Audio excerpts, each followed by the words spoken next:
Yes, you're both Outlanders, right? Our local fairy tales often speak of a terrifying underwater creature called Thelxie. What is that? Don't come any closer! Paimon? Traveler? I know the name because of one of my employers. She noticed the clockwork penguins I brought to the workshop and contacted me through the shop's owner. She has commissioned me to make a special toy. Following her request, I've named the toy Thelxie. So that's Ferminet's version of Thelxie. It's also penguin-shaped, just like Pear. Sounds good. The motherboard is on my workbench, so please follow me.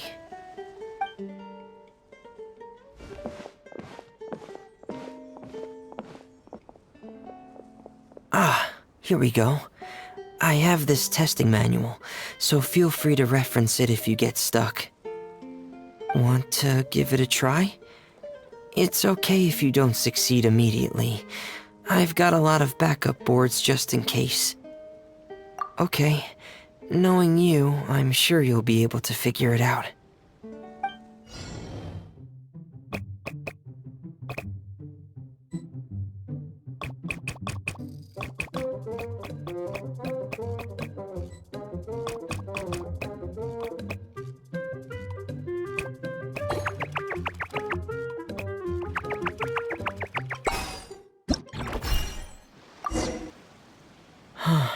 You're doing well.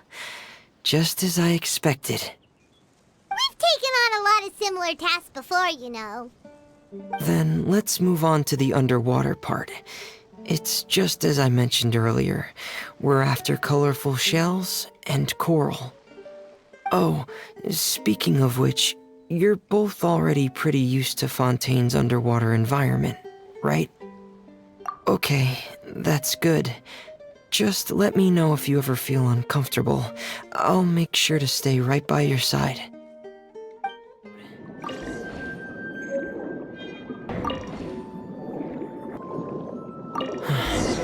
All right.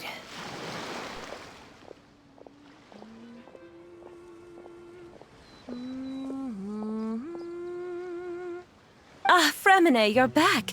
I thought you might have been out diving. I'm sorry, Madame d'Estrée. I must have kept you waiting. I can report, though, that the construction of Thelxie is going quite smoothly. There's no rush. I'm your employer, not your supervisor. And these two are... Oh, they're two of my trustworthy companions. They're here to help me work on Thelxie. Yes, I see. I suppose it's only natural for someone responsible like you to have some reliable friends. It's really nice to meet you, Madame d'Estrée. Are you Ferminet's employer? Paimon is Paimon, and this is the Traveler. Greetings, my new friends. Just call me Zuria. You are both so adorable. The sight of you reminds me of little fairies under a cottage roof. Oh, do you really think so? Of course. If my child had friends like you, then perhaps he wouldn't have become so obsessed with the tales of water imps. And I wouldn't have had to trouble Fremine here with this commission. Obsessed with the tales of water imps? Ah, so you don't know anything about my request yet? I would have thought Fremine had explained it to you already. Well, Fremine told us that it was a private matter, so he didn't want to just share it willy-nilly. I see. So Monsieur Fremine is even more discreet than I had thought. As you are assisting him with the project, I believe it'll be beneficial for you to learn more about its vision and history. But it would be quite impolite of me to simply pile all of my troubles on you without your permission. So, would you like to listen to my story? Sure, you can tell us anything. You've already said nice things about us, so we'll try our best to help you get through your troubles. Ah, what a lovely little fairy. Then let me think of a way to put my situation into words. I'm sure you're already familiar with the tale of the water imps, right? Simply put, parents came up with a story, painting water imps as scary abductors in an effort to convince their children to stay away from the water. Infatuated? With a water imp? What a brave soul. Yes, he told me that he thought the water imp might have just been misunderstood. In his mind, instead of singing to abduct children, the water imp actually sang out of a longing for companionship. As a result, he often goes near the water in secret. Huh. So he wanted to become friends with the water imp so it wouldn't be lonely any longer? What a unique way of thinking. Thank you, little Paimon. He indeed has always stood out from the crowd. He was actually diagnosed with loneliness syndrome when he was only 8 years old. It's a type of mental disorder. Those affected by it often feel extremely lonely and lose interest in many mundane activities. The syndrome is probably what made him so determined to become friends with the water imp. Oh no. Is it a very serious disorder? If you were to become afflicted with the disorder, Paimon, you would only be able to say less than a fraction of the words you're saying to the traveler now. No! Paimon won't accept that! We would have to find a doctor to help cure Paimon. Paimon has a 2,000-word quota for daily conversations with the traveler, and she won't settle for a single word less! The family doctor has already begun to treat my son, but since the disorder is rare, there aren't many good regimens for treatment. He's also developed some new symptoms lately, such as uncontrollable delusions. Huh? Uncontrollable what now? Uncontrollable delusions. To put it simply, he can no longer differentiate between fantasy and reality, and spends all his time in his fantasy world. Then what is he seeing in his fantasy world? It's a dream that he often mentioned to me when he was younger. I've compiled what I could understand of his recent rambling. It goes a bit like this.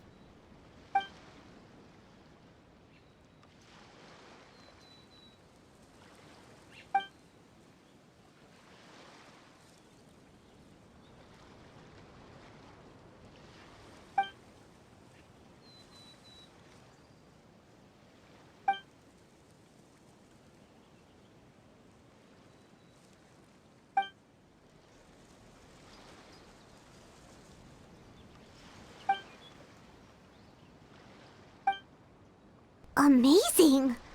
Your son came up with all of this? He really crafted a lovely fairy tale world for Thelxie. It's like a beautiful dream. But perhaps no beautiful dream can ever last long. You see, the story ended with a twist.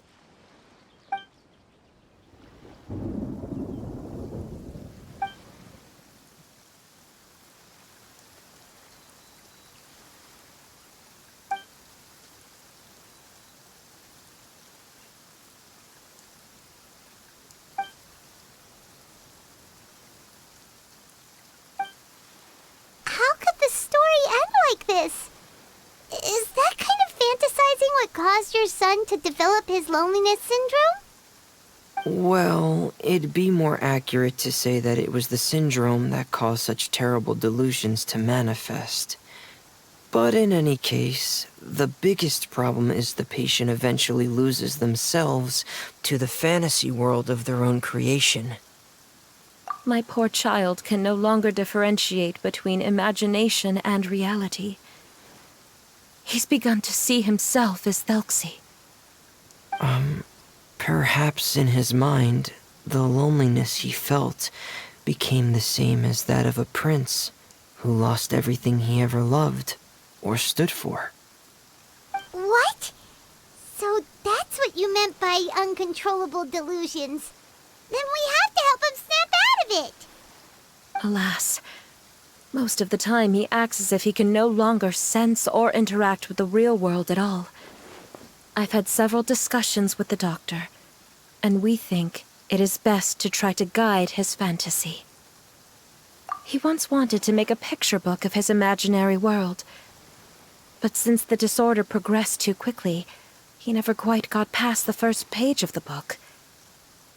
If we could use this book as a breakthrough for his condition... Here, you can take a look. So Zuria's son also saw Thelxie as a penguin.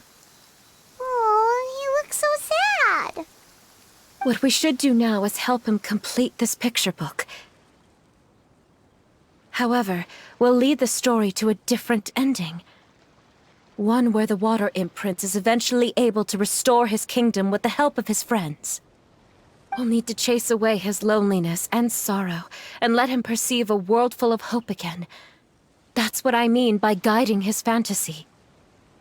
But if we just need to finish the picture book, why does Fremine need to make a Thelxie as well? Because we need to treat the book's story seriously, as if it's a history of things that have really happened. We'll need to go on a journey like Thelxie, and help him regain his crown and country. But my child can no longer go on a journey of his own. This is why I commissioned Fremine here to craft a Thelxie, and then I'll paint the journey with this Thelxie into the picture book. Ah, like a stand-in for your son! Paimon's starting to get it now. Oh, you really put a lot of thought into this, Zuria. Paimon still has one question, though. Where will we be able to find a Water Imp Kingdom? There are some ruins on the seabed of the Salacia Plains. I've already asked Fremine to research them for me. We'll be able to use one of the ruins as the kingdom. Oh, so we'll just need to act out a performance of, a brave journey through the Kingdom of Water Imps.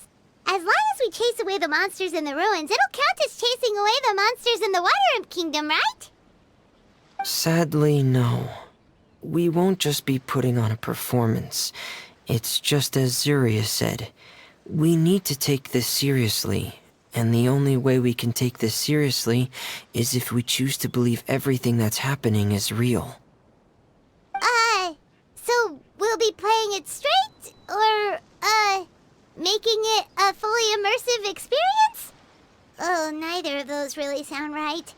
Well, either way, we'll still be able to help, right? It's all right. There's no need to get that serious. It's not a big deal. I believe in my son. We can just see this as him wanting to stay asleep for a bit longer, because he's so enamored with his dream. Zuria. Keep your spirits up, everyone. If we were to look troubled, my son is sure to become anxious as well.